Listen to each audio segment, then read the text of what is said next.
avec l'appui du chef de l'État, que nous avons réussi à récupérer. Et même, ils sont allés même depuis Bunagana, ils sont aujourd'hui à la frontière avec les Grands Katanga, puisque le lac Tanganyika où ils sont aujourd'hui est partagé avec les Grands Katanga. Et comme vous savez très bien, le Rwanda possède des sous-marins.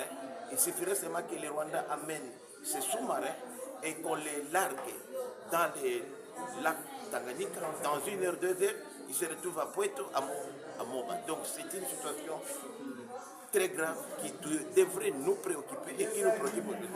C'est pourquoi nous pensons que dans notre plan, que je ne vais pas dévoiler ici, nous pensons qu'avec l'appui que nous venons d'avoir tout à l'heure, il y a 2 heures du temps, le Conseil de sécurité vient de condamner les Rwandais et le gouvernement américain, qui a d'ailleurs été à la base de la convocation de cette réunion extraordinaire du Conseil de sécurité, vient de s'engager à prendre des sanctions à l'égard non seulement du Rwanda, mais aussi de Kagame.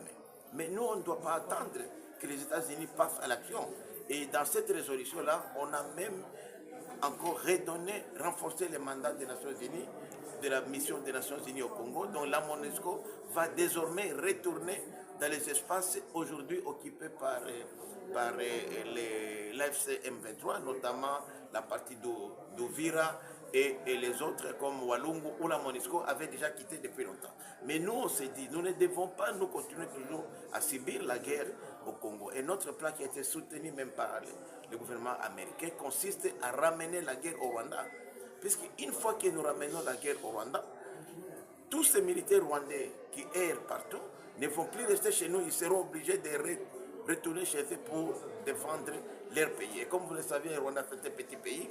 Il suffirait qu'aujourd'hui, je ne vais pas donner les détails tactiques de notre plan, il suffirait qu'aujourd'hui, nous arrivons à la frontière rwandaise, dans moins de 2 heures, 3 heures, nous sommes à la capitale Kigali. Et c'est ça, puisqu'il n'y a pas une armée aussi solide, aussi forte que la population. Et nous sommes déterminés, nous, en tant que population, en tant que Raïa, en tant que VDP, à nous changer de ça. Si le gouvernement estime qu'il ne peut pas le faire, va respecter les cessez-le-feu, nous, les VDP, nous sommes déterminés à prendre les choses en main et la Constitution nous donne ce pouvoir-là conformément aux dispositions de notre loi fondamentale. Honorable Willy Michiki, récemment vous avez mis votre mandat, vous avez promis de récupérer Uvira alors que vous êtes parlementaire. Comment comptez-vous s'y prendre? Tout à fait, je confirme notre engagement et je réitère en les détails, mais la stratégie consiste à ramener la guerre au Rwanda et aller dans les mines de Katanga alors que ça brûle. Et nous sommes regardés d'avoir aujourd'hui les soutiens de la première puissance militaire du monde, donc les États-Unis, qui viennent aujourd'hui déduire publiquement au Conseil de sécurité qui vont s'occuper de Kagame lui-même. C'est la première fois que cela s'est fait. Et tout ça, comme je l'ai dit, le problème, en fait, c'est quoi? Le problème aujourd'hui, c'est l'accord qui a été signé avec le gouvernement américain sur la coopération stratégique. C'est la première fois qu'un pays africain signe ce genre stratégique. Il fallait d'abord signer un accord de paix.